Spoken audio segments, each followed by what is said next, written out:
essas duas áreas, elas representam a aplicação mais pura da contabilidade. Aquela contabilidade que a gente vê na faculdade é isso, é ela, são essas áreas, tá? Então, se você gosta da contabilidade, isso é um possível caminho para você. E aí depois vem o outro grupinho que eu botei, que é controladoria e finanças. Hoje em dia, dentro das empresas, a área de contabilidade e a área de controladoria, elas acabam se misturando um bocado, tá? Mas normalmente, ou classicamente, historicamente, a controladoria é quem trabalha com controles internos. E a contabilidade trabalha com a escrituração. Então, o papel da controladoria é um papel mais de garantir os processos, é um trabalho mais de garantir que aquele número que chega na contabilidade chega corretamente, tá? E eu coloquei controladoria e finanças como uma grande área misturada, porque aí elas têm uma característica em comum, tá? Nessas duas áreas, a contabilidade ela é muito mais uma ferramenta do que o objeto de trabalho em si. Então, se você estuda contabilidade e você diz assim, pô, eu acho que a contabilidade é a principal ferramenta de tomada, ou deveria ser, né? A principal ferramenta de tomada de decisão de um empresário. Mas eu não quero trabalhar com contabilidade especificamente, eu não gosto, eu sinto que isso não é pra mim. Eu quero... Talvez, às vezes, você é uma pessoa que tem muita curiosidade para saber tudo que está acontecendo dentro da empresa. E aí, a controladoria e a área financeira, elas têm um pouco mais essa característica. A contabilidade, ela costuma ser um departamento mais tímido, assim, mais introspectivo. A galera da contabilidade não sai pelo corredor dizendo assim, como é que estão as vendas e tá fazendo isso, tá tal coisa. Não é um trânsito muito normal dentro das empresas. Já a galera da controladoria faz isso normalmente e faz parte do papel deles fazer, tá? E o mesmo nas áreas de finanças. Nessas duas áreas, os ciclos eles já não são tão marcados assim, tá? Eles trabalham sim também na lógica do fechamento mensal e tudo mais, mas ele tende a ser um trabalho mais distribuído ao longo do ano. Ele não é um trabalho tão sazonal. A contabilidade ela tem uma natureza muito sazonal. É um trabalho que quando chega ali no período de fechamento você trabalha muito e no resto do mês você acaba tendo um respiro um pouco maior. Você consegue ter uma dinâmica de trabalho mais normal, vamos dizer assim. Já a controladoria e finanças não, você costuma não ter tantos picos e vales, a coisa não é tão cíclica assim, o trabalho é mais distribuído ao longo do tempo. Isso é uma outra coisa que talvez você precise levar em consideração. Óbvio que isso muda absurdamente de uma empresa para outra, tá? Então, assim, eu tô falando numa generalização do clássico de cada uma dessas áreas.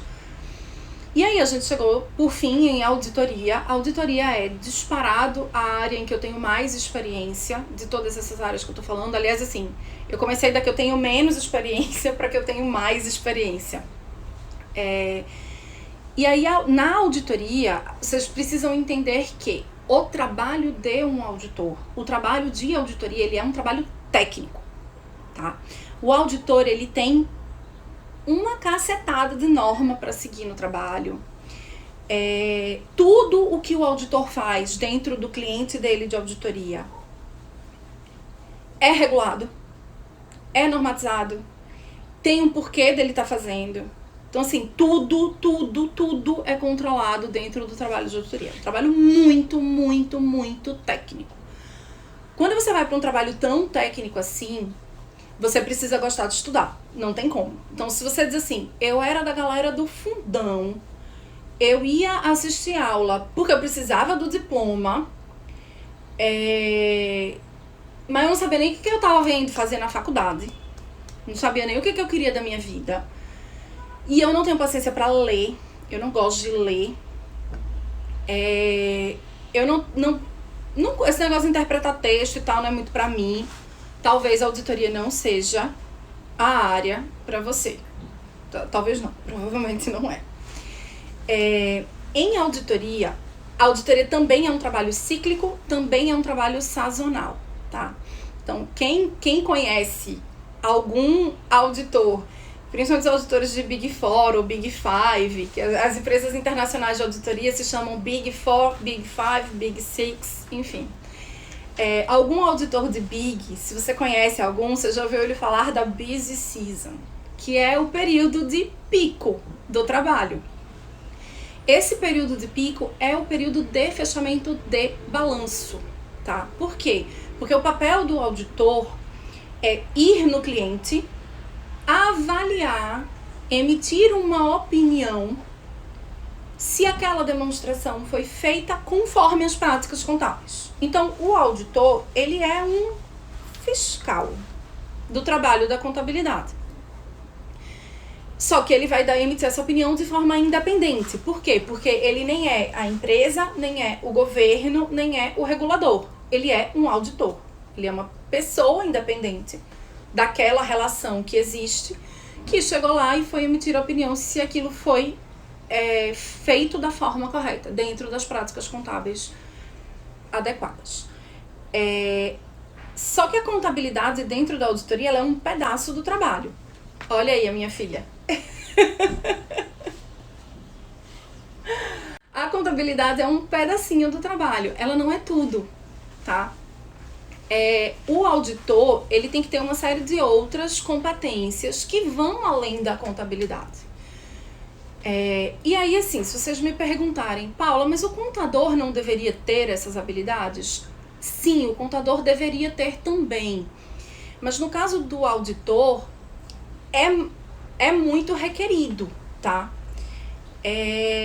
No caso do auditor, são algumas coisas, se você não tiver, você não consegue ser. Então, você precisa conseguir se comunicar, porque você vai ter que lidar com o cliente. Você precisa ter uma capacidade de síntese muito grande, porque você vai ter que pegar todos os acontecimentos que existiram dentro daquela empresa e traduzir num papel de trabalho que um outro auditor vai ter que revisar. Você precisa ter uma característica de liderança, porque a maior parte das empresas de auditoria que hoje atuam no Brasil atuam em regime de sociedade. E como é que é isso? Você entra, você é funcionário, mas o teu objetivo lá na frente é virar sócio, tá? Então, se você quer seguir carreira em auditoria, teu objetivo é virar sócio. E se você quer virar sócio, os sócios querem enxergar em você um potencial sócio. Senão, não faz muito sentido você estar ali. Então, é uma outra realidade que também faz parte do espectro de carreiras possíveis em contabilidade, tá? E aí tem um outro assunto que é um assunto bônus que eu quero falar com vocês, que é sobre liderança. Por quê? Porque quando a gente está fazendo uma carreira é como a vida, né? Você nasce na carreira e aí você cresce nessa carreira. Quando a gente fala de carreira, classicamente é isso, né? Você se desenvolver, é você se tornar cada vez uma pessoa que tem cada vez, um profissional que tem cada vez mais responsabilidades.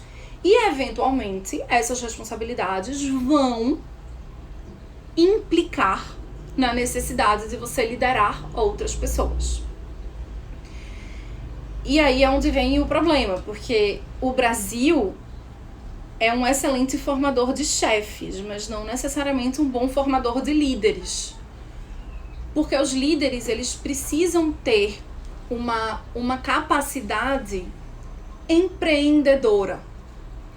O líder, ele tem que ter essa postura do querer fazer acontecer independente do resultado, do entorno.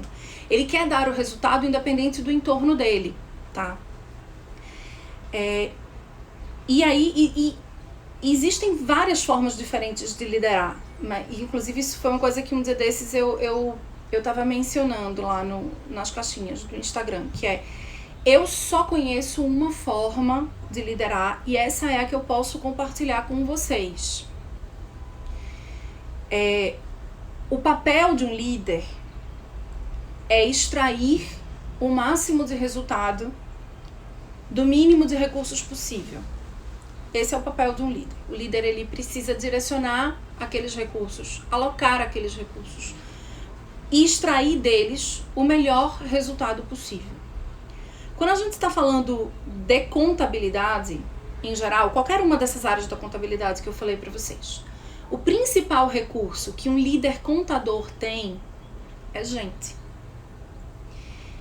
E a única forma que eu conheço de extrair o melhor resultado das pessoas é fazendo com que essas pessoas se sintam, percebam a importância que elas têm no processo, trazendo essas pessoas para junto, agregando, sabendo o que essas pessoas querem e alinhando os ponteiros entre o que a pessoa quer e o que a empresa quer. Essa foi a forma que eu sempre usei, né, para liderar as minhas equipes, e foi a forma como eu consegui, tendo uma equipe que só poderia me entregar 22 mil horas de trabalho por ano, fechar 27 mil horas de trabalho. Porque a empresa tinha conseguido vender muito mais trabalho do que tinha gente para fazer. E essa foi a forma como eu consegui fazer isso acontecer sem perder a equipe inteira no ano seguinte. Porque é fato, gente, você consegue espremer uma pessoa, você consegue chicotear o cara até esfolar as costas dele todinha. Mas esse cara não vai ficar ali muito tempo. Então, quando às vezes vocês me perguntam, como é que eu posso fazer para liderar melhor? Escuta, digere o que aquela pessoa te falou, transforma aquilo num plano, volta para a pessoa com esse plano e pergunta, isso faz sentido para você? Porque na hora que você pergunta, isso faz sentido para você, você conseguiu o comprometimento do cara. E aí, assim, quando é que você precisa liderar ao longo da tua carreira? Você pode liderar desde o começo, porque a gente sempre começa liderando a gente mesmo. A gente sempre começa assumindo a responsabilidade pelo nosso próprio trabalho, assumindo a responsabilidade pela nossa própria entrega, controlando as nossas horas para que a gente entregue da melhor forma possível e ainda assim consiga aprender, e ainda assim consiga ir para casa brincar com o filho, e ainda assim consiga ir para o cinema com a namorada, com o namorado. Então, a gente começa liderando isso. A gente começa arrumando a nossa própria cama, lavando a nossa própria louça. E aí depois, quando você precisar liderar outra pessoa, você já vai ter uma noção, você já vai saber qual que é a maior dificuldade. Até porque você provavelmente vai liderar alguém que já passou, que tá passando por um estágio pelo qual você já passou. Você não vai começar a liderar uma pessoa que tá acima de você. Você vai liderar quem tá abaixo. E você já passou por aquilo, então você sabe quais são as maiores dificuldades. Se aproxime das pessoas e ajude elas a suplantarem essas dificuldades. Porque, afinal de contas, quando você passa a liderar, você passa a ser avaliado pelo resultado de todos, não é só pelo seu. Então, isso é fundamental, assim, saber, você conseguir se colocar no lugar do outro, ajudar ele a enxergar aquela dificuldade que ele tem, porque às vezes eles não sabem que tem aquela dificuldade. Às vezes o liderado, ele tá com uma dificuldade que ele não sabe o que é. E aí você ajuda ele a enxergar aquilo, o caminho de aprendizado dele vai ser menor do que o seu. Ele vai gastar menos tempo para chegar onde você chegou. E por causa disso, todos vocês vão conseguir chegar mais longe. Então, quando a gente está falando das áreas de trabalho de contabilidade, a gente está falando de ciências humanas. A gente está falando, sim, de ter que lidar com gente. Se você é um contador que não tem paciência, se você é um estudante de contabilidade que não tem paciência para pessoas, se você for estudar contabilidade porque você gostava de matemática, aprenda. Aprenda a gostar de gente, aprenda a entender pessoas. Comece a estudar isso. Coloque um pouquinho mais de esforço nesse aspecto da profissão, que eu acho que isso vai te dar um bom retorno no futuro, tá?